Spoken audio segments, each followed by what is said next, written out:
और दिल्ली में dengue corona महामारी से भी बड़ी परेशानी बनकर उभर रहा है। एक हफ्ते में 1000 से ज्यादा केस दर्ज किए गए। दारुल हुकूमत दिल्ली में डेंगू का कहर थमने का नाम नहीं ले रहा है। दिल्ली में डेंगू के मामलों में बढ़ोतरी होती जा रही है। ताजा आंकड़े लोगों की टेंशन बढ़ाने वाले हैं।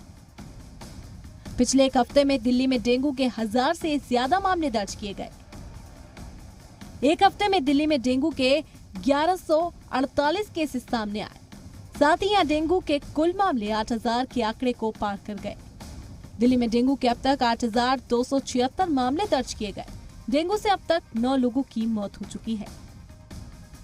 रिपोर्ट के मुताबिक पिछले 6 सालों में इस वक्त तक डेंगू के सबसे ज्यादा मामले इस साल सामने आए हैं। 2020 में कुल 1072 मामले, 2019 में 2036 मामले, 2018 में 2758 डेंगू केसेस और 2017 में 4726 मामले सामने आए थे।